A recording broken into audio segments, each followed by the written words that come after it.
All right. Good evening and happy Tuesday. Let's see, it's a little bit of echo, but we'll work with it. Instagram. You might just have to join us on Facebook. I feel like I should do something. You know what I'm going to do? Hold on. Does that help at all? We'll see. I don't know if I can still hear myself. You can still hear yourself? Yep. Oh, you know what? Oh, goodness gracious, I'm throwing my phone. I'm going to try one more thing. I wonder, can I tell this thing to turn off the mic on the computer? Is that possible? No, because I need your audio to pick it up on me. On there. I should have known the double headphone trick, man. Well, let's do this. Instagram. We might be back. In the meantime, go to my Facebook or my Instagram page, swipe up on the last story, and you'll get the link for the live video. But we might be back, so stay tuned. All right. I'm just going to share that in the story, and then we can kind of just go forth from there. Because time is precious this evening, my friend.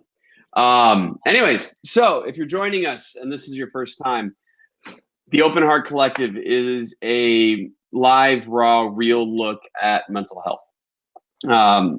I have had a storied past with mental health myself and mental illness in the past. And being in the music industry and being an entrepreneur, I felt that we weren't being loud enough about the subject of mental health. So I figured I was going to get loud.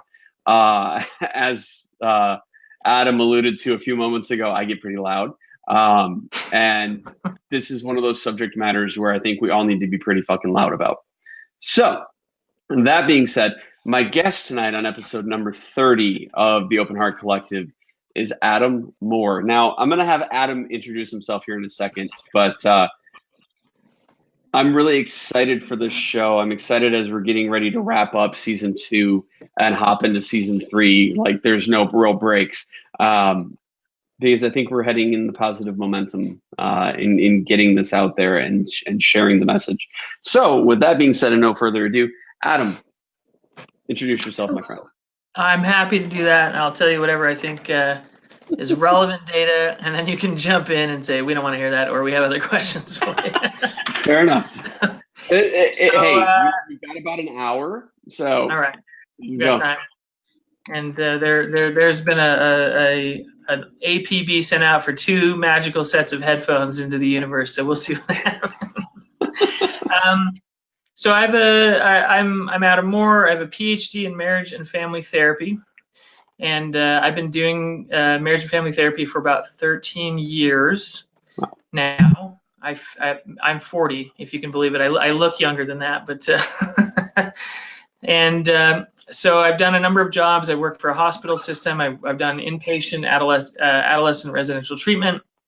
My most recent stint was at a university. I was doing administrative work for a clinic in a university, and now I'm on my own. So I run counseling practices in Utah, and we just opened one in Nevada. My wife and I work way more than full-time together doing that, and we've got, including the 2 of us, the business has 15 employees, so we're super busy, crazy, and it's been great. I'm really enjoying it. I was terrified. I'm a risk-averse kind of guy, so the idea of leaving the posh university job with all the benefits and all that was tenure and all that stuff. Yeah. But you know what? It's worked out great. We're a year into the new, just on our own thing, and we're loving it. So fantastic. So how I like to run this show, it's really open. It's very conversational, but there are 3 main things that I want to accomplish in every episode. So the first is, let's talk about the story. I want to know good, bad, ugly, indifferent. I want to know it. And then I want to know what were those specific obstacles that were most critical for you. And then most importantly, Eric, those critical or those those obstacles you had to overcome. And then 3 is, where are you at now and what's exciting in your world? Because I think in any talk about mental health, we need to be able to not just talk about the struggle, not just talk about the obstacles and how we overcame them, but talk about where we're at now. Because if we're able to cover those three areas, we give people, those who may be struggling with similar story or struggling in their own right, the ability to navigate a little bit more effectively in their own world. Love it. Perfect. So I struggle with what's called dysthymia, which is essentially like a low-grade, never-ending depression. So some people have depressive episodes, which is something happened and it sort of flipped the switch in my brain, and I couldn't get out of bed for a long time, and I had a hard time, taking care of business and life and whatever it was. And then I came out of it, and that's a depressive episode. And then there's a full depressive disorder, which is that for longer periods of time. Dysthymia is like this annoying mosquito that's always biting you, but it's not bad enough to, you don't notice it a lot. I mean, by age 6, my parents kind of knew, hey, something's going on with this kid. He's crying randomly for reasons that we don't understand. He doesn't know why he's sad or upset. He can't figure it out. And I had this, and I don't know if this is related, but I had a terrifying fear growing up of being kidnapped. I was always worried. I couldn't even play in my front yard. I was worried that somebody was going to pull over and snag me.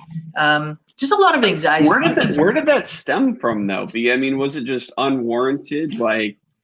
Well, they tell you a lot in school. Watch out for strangers. And I think I just assumed that adults were going to only tell me about real stuff I should legitimately worry about all the time. And so I just figured kidnappers were just roaming the streets waiting to grab kids. And so, well, I mean, I think we're in a scary time. And even, I mean, you're only a few years older. You're only about 5 years older than me. So, I mean, it existed. We just didn't hear about it because we didn't have this. Right. Yeah, that's right. And so I think I don't know, people have told me that I've been a 60-year-old man since I was a kid. So maybe I was just worried about really adult things when I should have just been chilling out as a kid. Right. And that was what was going on there. So it's interesting, though, that you talk about, I actually have never heard of that term before. So, I mean, background on me, I have, other than my own experiences and those that have been shared with me, I have no formal education in mental health. I'm an advocate for it. I want to see change in the space, but I have no degree. This is not a show where we offer advice. This is just a show where we can tell stories and create safe places to allow people to be vulnerable. So I had to get that disclaimer out there, I felt. But this is not free therapy. No, I mean, it is and it isn't, I guess. But sure. So having that kind of slow, almost, you described it as a mosquito bite, constant mosquito bite. I mean, how? Yeah. So you mentioned it was about age 6 or so. Mm-hmm. Was there something that happened at that age that you can recall that, caused that? Or, well, here's what's fascinating. Yes, and I had not thought of it until you just asked that question my whole life. So I have that tendency to do that to people. I bring stories out that they haven't said publicly anywhere. But this is kind of mind blowing for me right now. But I am absolutely having an epiphany. Yeah. So my parents, I grew up pretty low income. My parents were both teachers. They did not make a lot of money. We were barely scraping by. Right. When they bought our house in California, they had to do a reverse amortization mortgage. So every month they made the payment, but they owed more on the house than the previous month. That was the 80s when you could do weird stuff like that. I remember those. So my parents went on a 3-week trip they went to all over the place. They went to Italy, and they went to Jerusalem and a bunch of different fun places for 3 weeks. And they left. I'm the oldest child. There's 3 of us, 3 siblings. Okay. They left us with grandparents and aunts and uncles, and we just sort of got passed around for 3 weeks. And nothing traumatic happened within the context, but it was the idea that the safety of my parents being consistently there felt threatened to me. And I felt like being the oldest child, my younger siblings were really having a hard time. And I felt I couldn't have my own experience. I had to pretend like I was okay and be fine. and manage them. You know what I mean? Right. And so them being gone, I still have tons of vivid memories from that experience of it. Hardly other, a lot of other memories from when I was that young. Don't remember hardly anything. It was so impactful to me that I don't know that caused the dysthymia, but it flipped the neurochemical switch in my brain that said, the world's kind of unsafe and your parents could die at any time and they may go away. And so watch out, kind of thing. That's interesting. And the reason why, again, it's interesting is because my father actually had a similar experience because his parents were both teachers. My grandfather was a professor, and my grandmother worked in the school in varying school districts and was librarian and younger education teacher. And he was actually the youngest of two. But he would, whenever they would travel, he would always get shipped off to this relative, that relative, this relative. And I could see how maybe even now something like that kind of happened in him because that's just really interesting. It really, kids, they really rely on stability and predictability. And although kids are super resilient, those types of early experiences, I think about kids whose parents divorce. I think about kids who have a parent die. I mean, that has a lasting impact on people that they often don't understand. And I didn't understand what was going on with me for like 30 years. And imagine that. I want to speak to those of you. Something's happening and you don't know what's happening. Imagine doing that for 3 decades, having that happen. And especially too, because we didn't at the time. You didn't have social media growing up. You didn't have platforms where you could vicariously connect with people like how we got connected and have conversations like this because this didn't exist. So you were truly, you weren't alone, but you felt even more so alone than growing up now. I have 2 kids with my first wife, and they're constantly still hunting for stability. My wife and I now provide them with as stable of a life and experience as possible. But they're still back and forth. They're still always asking, okay, well, whose house do I go to and when? And that plays on me. And talking about mental health, we're talking about all of the things in life. That means even being a dad, being a mom, and being a parent, and trying to find the balance and the madness. But yeah, it's extremely difficult. And when, people weren't. I don't know about you, but when I was growing up, nobody was talking about mental health. Nobody now is talking about it. Well, that's true. Put that out there. That's true. No, nobody now, especially in the 80s. And you're right, absolutely. Nobody now is. I just live in a mental health saturated world, so I think everybody's talking about it because. But you're a better gauge of that. They're pockets of people talking about it. The problem is they're talking about it in a very selfish isn't the right term, but very internalized manner. I am struggling with, or I heard this person is struggling with, and they're talking about the struggle. They're not necessarily talking about the overcoming of the struggle, and that's as important, which is why I addressed it in the beginning. But so getting back to your story, your family traveled a lot. Growing up with parents as teachers, I can only imagine every summer they were probably gone. So even though they didn't make a lot of money, they always traveled. I never understood that dichotomy, but and they always left kids at home. So progressing out of your youth into adolescence and teen years, what was some of the things that you experienced then? Obviously, you're a very driven individual, so something had to have flipped for you to get to where you are now. So what was, tell me a little bit more about that. Well, it really sort of comes into this motivation question, and that is what motivates us to do what we do, right? Because some kids have experiences like that, and it's almost like it destroys them, and they can never get out of it. You know what I mean? And for me, and this is just my DNA, I don't think that there's anything I did to make it this way, but for me, when somebody underestimates me, or when someone tells me, I don't think you can do that, or I'm the dark horse, you know, I'm the one that people think, hey, he's going to come in last. That drives me like crazy, right? That motivates me so much. And so, like, I'll tell you a quick story about it, just because I'll forget, and it's a great story.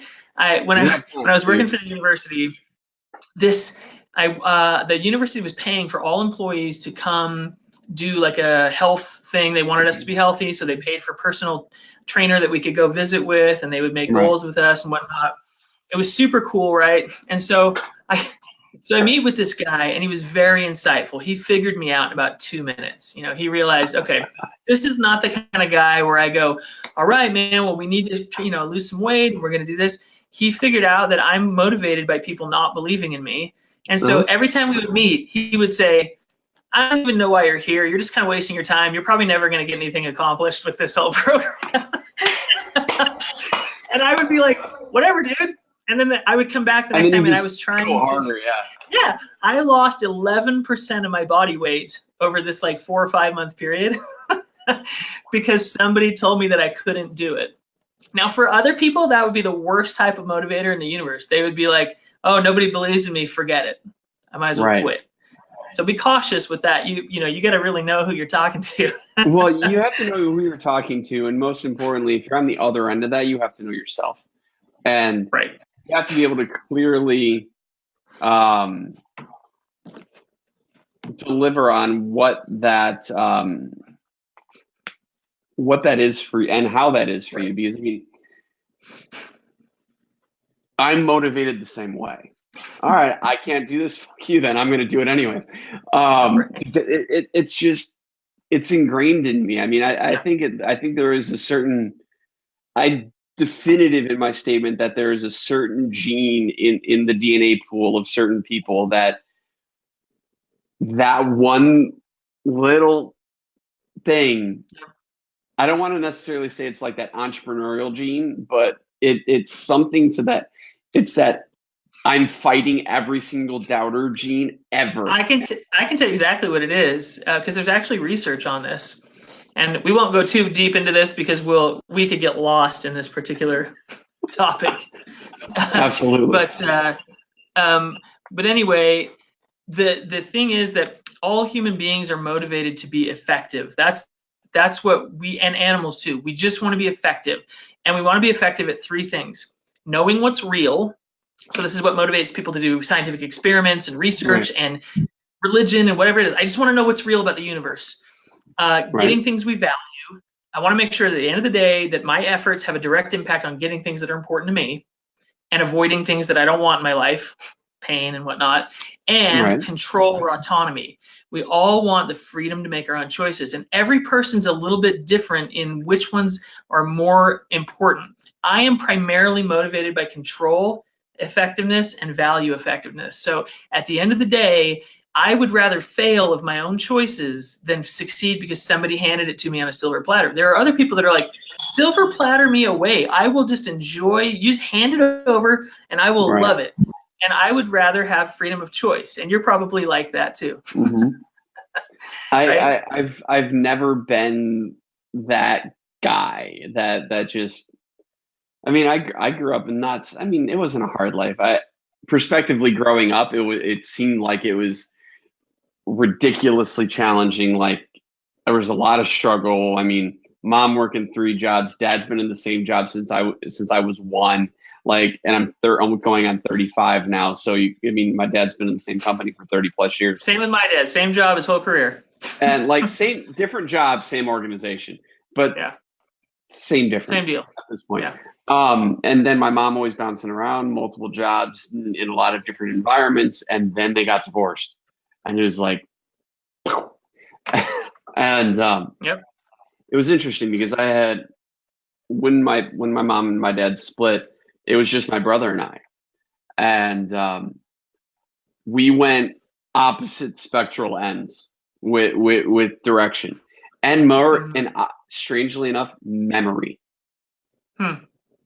He remembers like how you interpreted what happened, or he literally remembers everything. Oh, okay. I can't remember shit prior to that event. It's like fleeting based on like secondary memories that are like told back to me. Yep. But until I was 25, 26, I had been certain the reason why my parents split up was money problems. And then I found out it was not the case. And my entire world just went,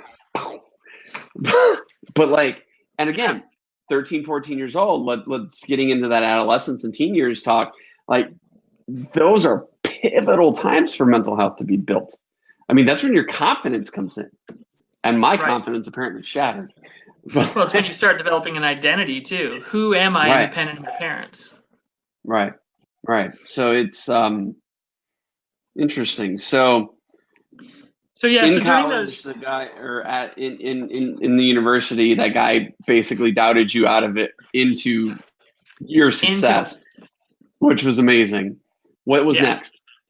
So if we rewind back, and here's the thing. So I'm struggling with, through elementary school, junior high, high school, I'm struggling with these emotions I don't know what to do with. And I got bullied. I got picked on a lot. And same here. Right.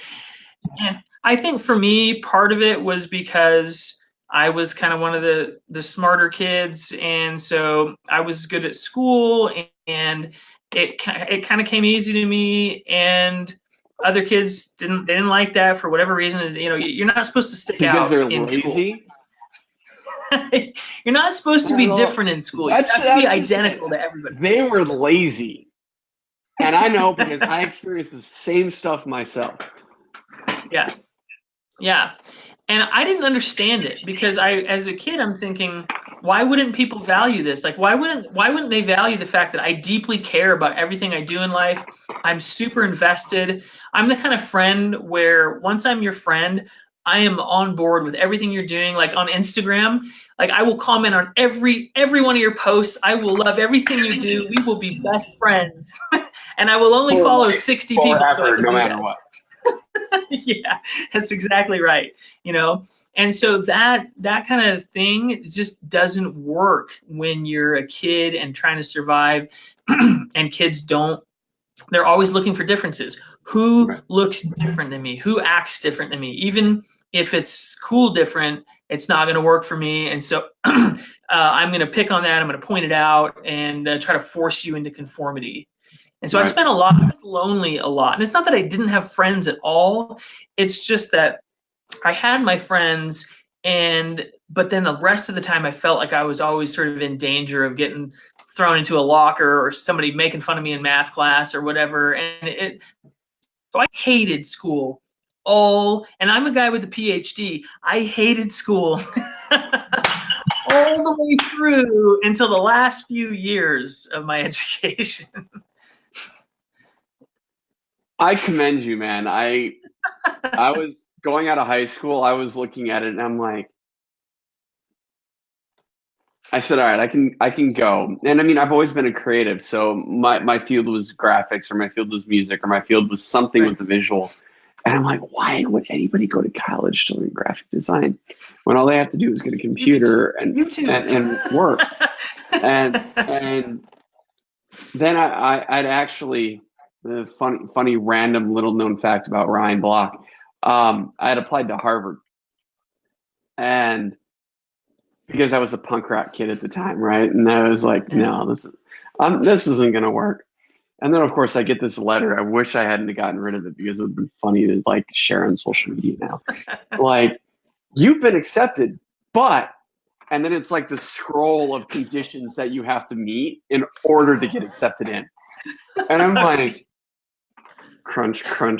This is not going to work for me. Because it's like, okay, why am I proving myself to you that I deserve to be here, and not only deserve to be here, but deserve to pay you $50,000 a year to be there? Right. It made no sense.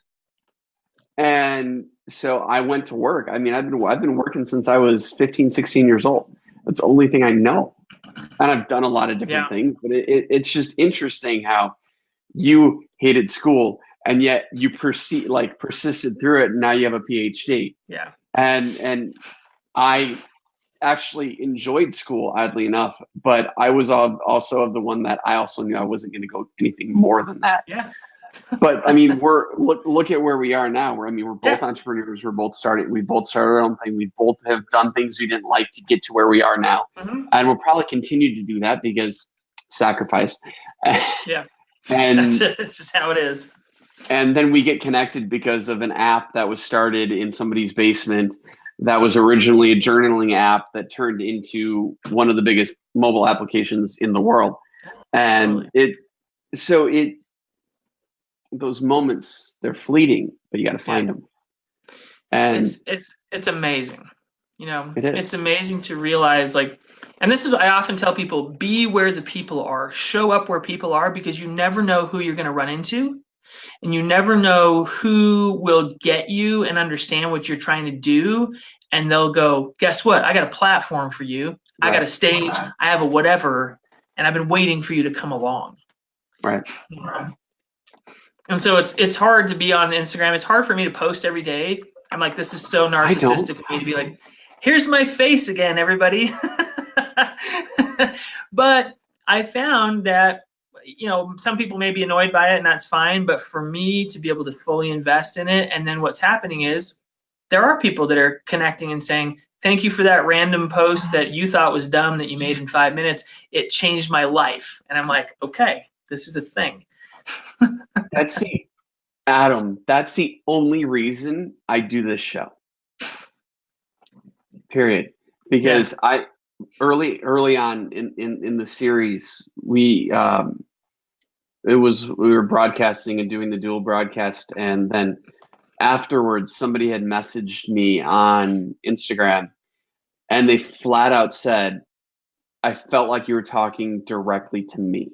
Mm-hmm. And of course my heart bleeds wide open. Yeah. And it's like, that's why I do this. I mean, I literally take time out of my, like, today is my wife and I's second wedding anniversary. And I'm like, I've got to do this because I can. Well, explanation. My son's at football practice. My dad is coming at 7:30, and I'm taking her out to dinner. So I mean, their work was done. But it's for me. It's that important to you. Is important because what if we don't go live and somebody needed to hear it? What if we never got connected, and what you're talking about would hit somebody so close to home that they're able to put their life into perspective and make a change? Right. And that, like, we're going into that part of the show now, is like, what were those moments for you that you're like, all right, this is my obstacle and this is how I'm overcoming it? Right. So probably a lot over the years, the ones that stand out to me are maybe more feelings than experiences, and maybe I'll think of an experience. All of the above. But, yeah. First of all, the feeling of loneliness and feeling really different from people, feeling like I didn't fit in, was a big deal. And like you, I mean, one of the things that I spent a lot of time doing, I love music, and I have a little recording studio in my basement that my wife allowed me to build after many years of sort of saying, you know, whatever you want is cool. Because in our early marriage, my music was getting in the way of us being able to connect. I was putting too much into it, and she basically said, you kind of need to pick. And so I picked her, which was a smart move. And then a decade later, she said, I trust that you're not gonna, you know, abandon me for music. So let's bring it back into our lives. So that was important. But early on, I started playing the piano at age 6. I picked up the guitar. Actually, I picked up the drums when I was 12. I picked up guitar when I went to college because I heard that's how you get girls to like you, is by playing the guitar. So that was important. And you know, so I did that, and then I've sort of tried to add other instruments, the bass guitar. Being able to be creative and to express my feelings. I wrote songs, express what was going on in the form of music, was huge, getting that out there. Even though, you know, hardly anybody has listened to my stuff, that creativity, I would do creative writing. That really made a difference, because it was like I had to express what was going on inside me, and I didn't know how. I didn't even know what was going on, but I knew that I could get something out with music. That was big. I love that, because I mean, I think I've talked about this in prior episodes. If I haven't, or if I have, I'm gonna talk about it again.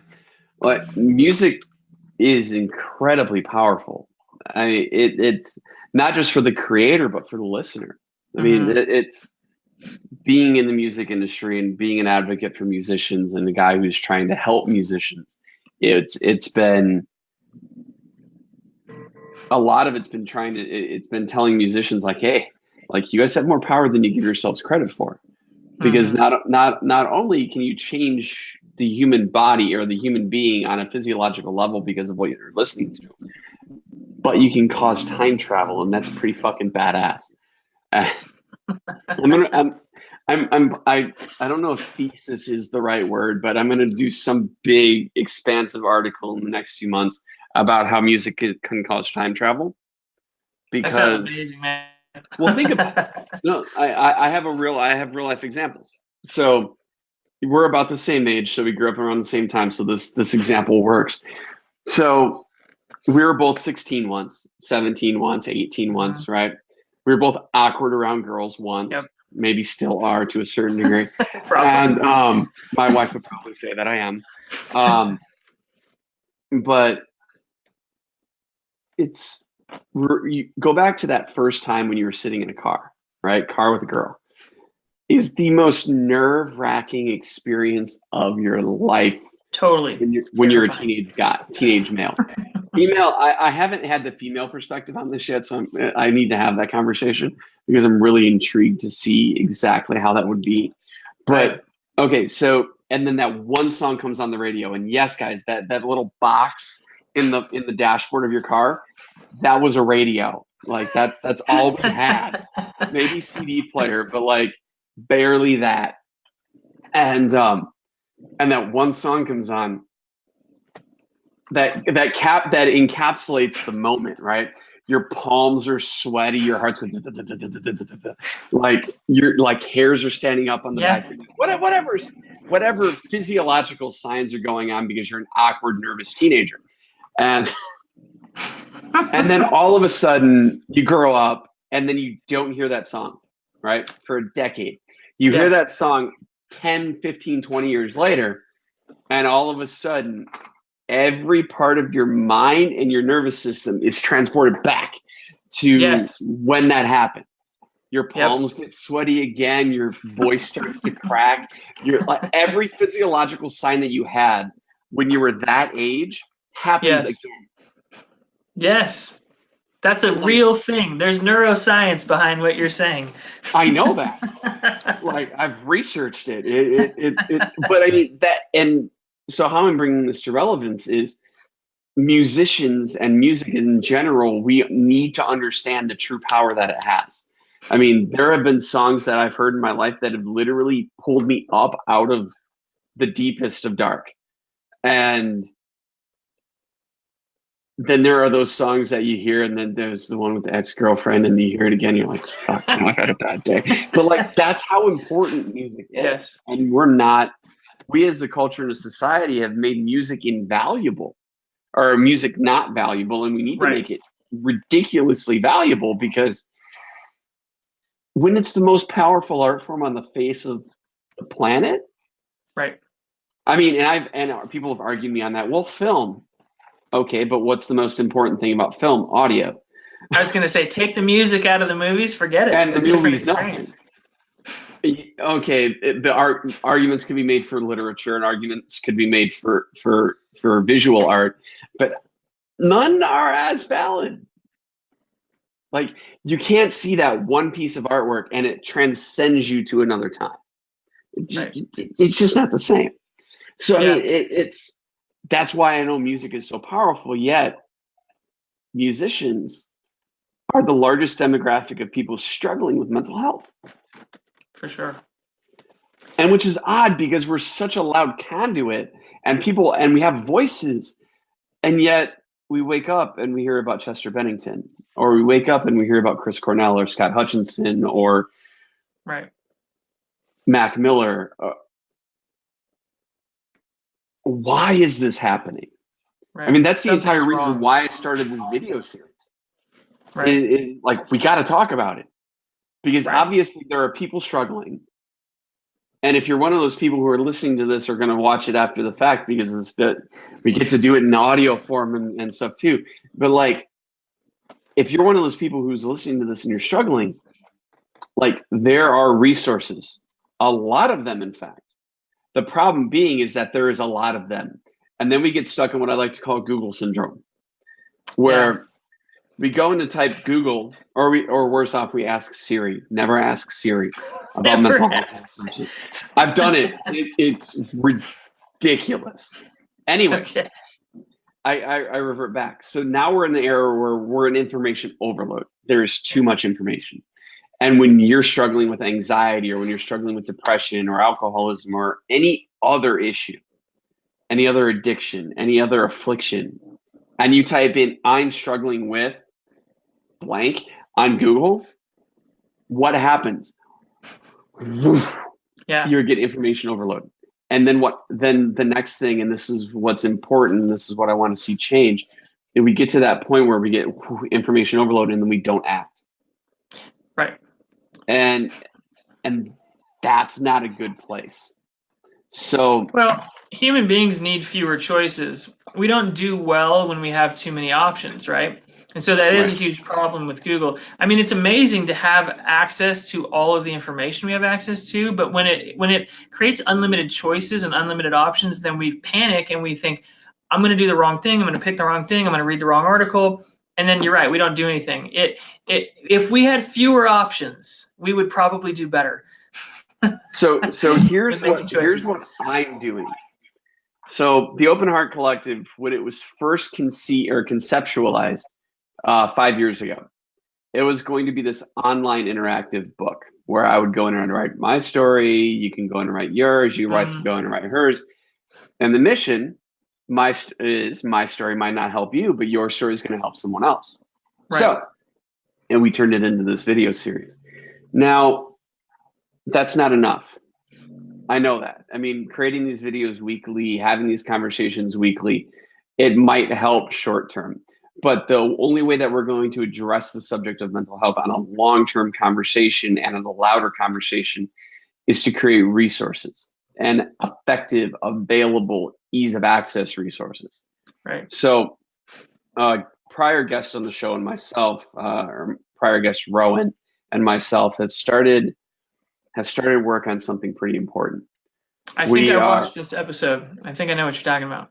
Yeah, Rowan Bridler, amazing musician out of London and New York.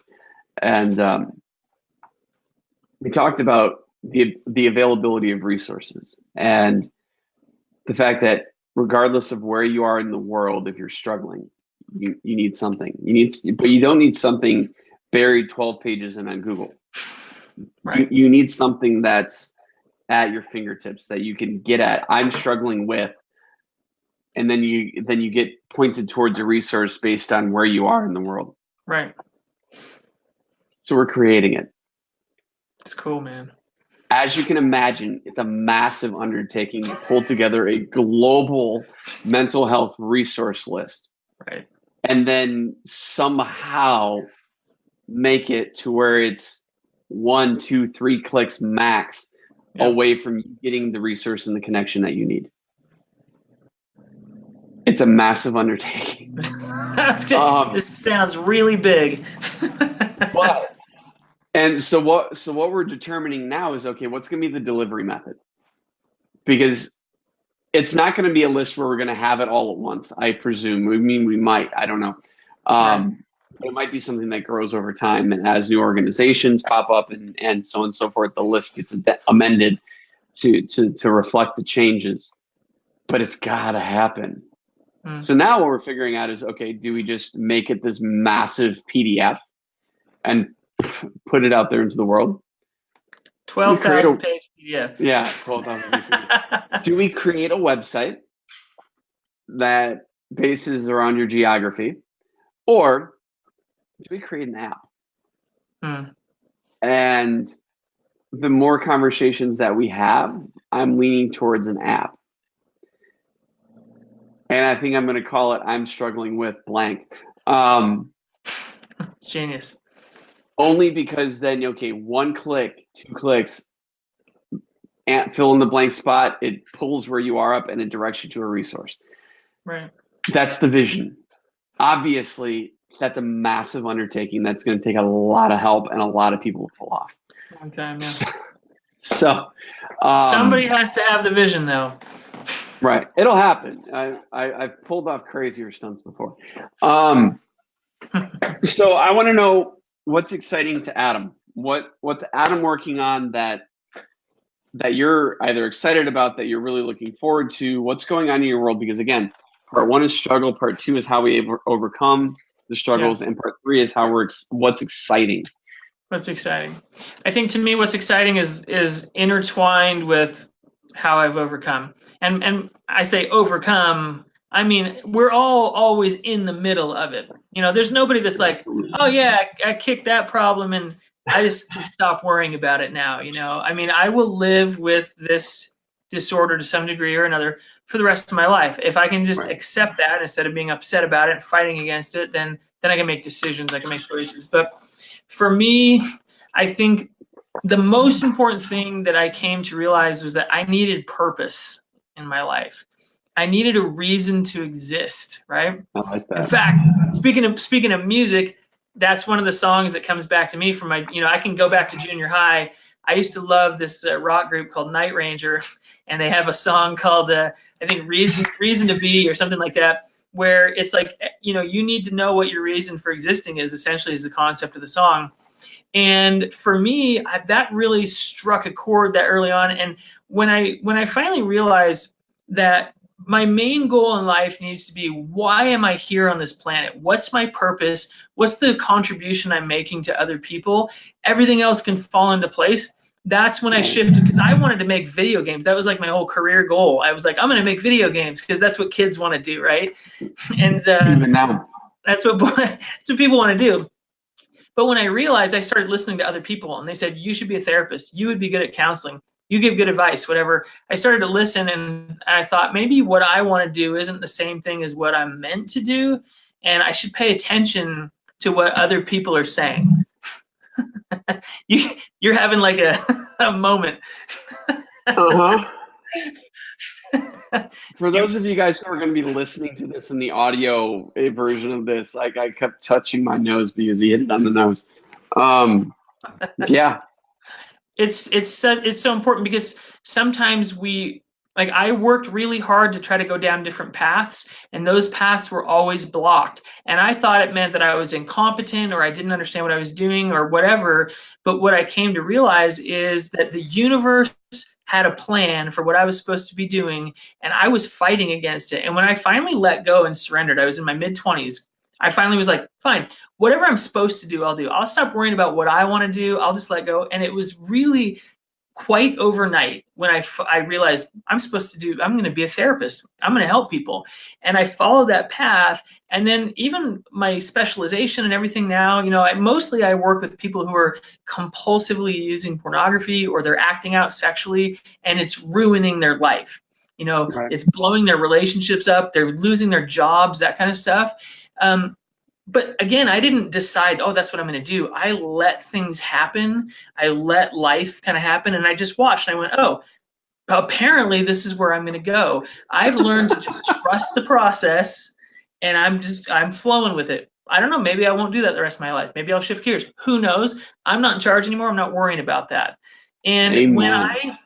when I get to sit down face to face with human beings with their stuff, and I got to be honest too, I go, look, I have depression, you know, I have this going on, whatever. And that helps them feel like, oh, even this guy with a PhD. Because it makes you accessible. I'm just a regular person like everybody else. I mean, because of your career choice anyways, more so than maybe somebody like me. Right. But like, that makes you relatable. And that's an entirely different piece. Yeah. And absolutely. I mean, we're in such a crazy world right now with so much going on and so much being thrown at us at any given time for for people who are struggling, especially with the addiction. I mean, the gentleman I spoke to last week, that was a struggle for him. And I mean, and he shared something with us last week that he'd never shared publicly. Wow. And I mean, if you guys want to know what that is, go back and watch episode 29. But it's important that we have these conversations around reality and listening to sometimes the universe, God, whatever works for you, man. Yeah. So I agree. Thank you. Basically now, what I'm excited about is I'm living the life I want to live, which is I love working 60 hours a week. But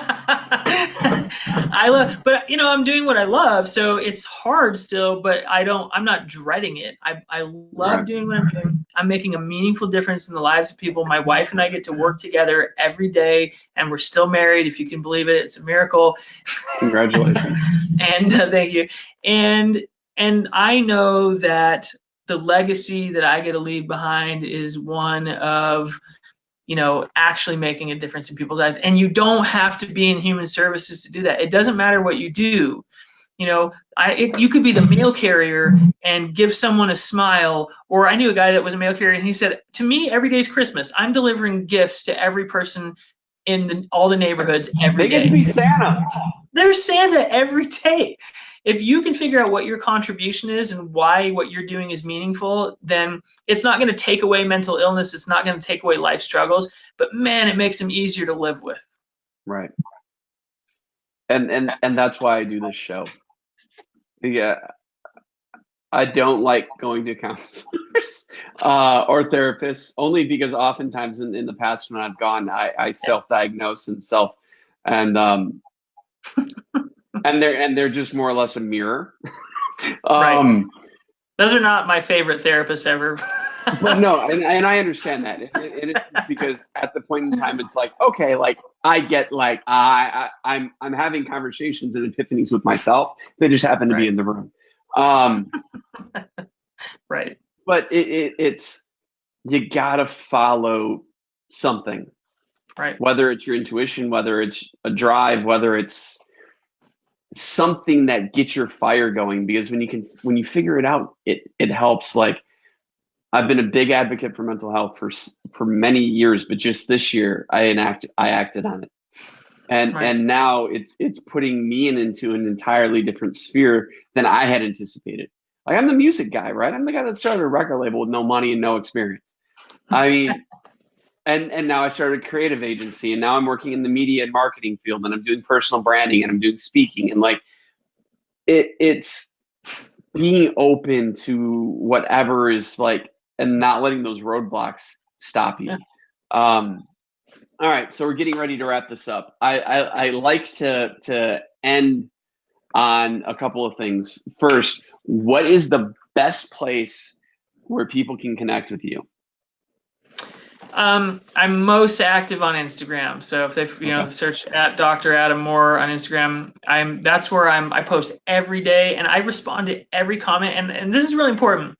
People don't really know this about me, but if people ask me questions on there, I will answer every question, and I will often put it in my own podcast. Like you might get your own podcast episode to answer your question. That's how deeply I care about people, and people are completely blown away by that. And so if people want questions answered, I will answer them for them. And Instagram is the best. That's why my phone number is in my Instagram profile. Yeah. Fantastic. So I'll definitely make sure to include your Instagram link. Oh, did we lose Adam? I'm still here. Can you hear? Adam, come back. I'm here, but maybe you. Maybe Adam will come back. While Adam is fixing his frozen face over here on the other side, I don't know if he can still hear me or not. We'll kind of just proceed forward. By the way, Adam, if you can, hit that little green toggle switch and send it to gray, and then come back, and then you'll rejoin. So I don't know if you can hear me, but I'm hoping you can. And there's always technological glitches on an episode of the Open Heart Collective.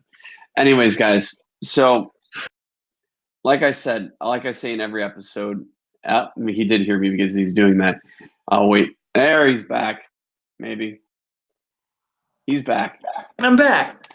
All right. See, I see how I could hear you the whole time. It was like being in a coma and hearing everyone talk about you, but not being able to say anything.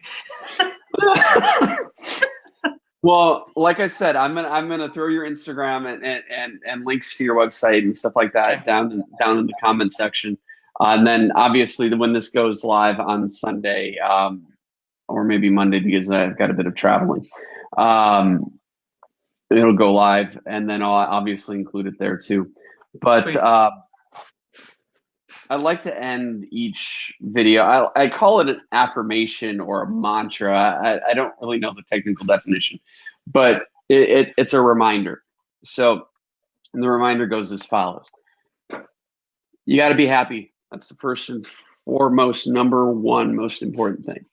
Number two is you got to have fun, right? Because if you're not happy and you're not having fun in life, you got to find a way to make it happen. And number three, you got to hustle your ass off because it takes work, ladies and gentlemen, to get what you want out of life, regardless of what it is. It takes work. But, and this is very, very important, there is no amount of hustle on the face of planet Earth that can bring you happiness or fun. So you have to have those in order first. And most importantly, you have to, and I repeat, have to make time to breathe. Even if you simply say the word breathe, it forces breath. I try to do it once a day, at least a reminder, breathe. And as you're saying breathe, you breathe. It's a really cool thing. Anyways, so Adam, thank you for joining me. I'm glad we were able to make this happen. To everybody who tuned in and checked this out, or will check it out in the replay, because this will live on in eternity as long as Facebook doesn't boot me off. Will live in infamy on Facebook forever, but will also be uploaded to the audio version of the podcast by Sunday night, Monday morning, and will also be available on YouTube. So make sure, if you're not subscribed, to subscribe on all those platforms, and then check out Adam and what he's doing, and stay tuned because Friday, I have a surprise for Friday. I'm not going to ruin it yet, but it may be an interesting conversation on Friday. Might be a bit of introspective look on Friday. So in the meantime, my friends, we'll see you guys in the next one. Bye, everyone. Adam, you can stick around. I'm sticking.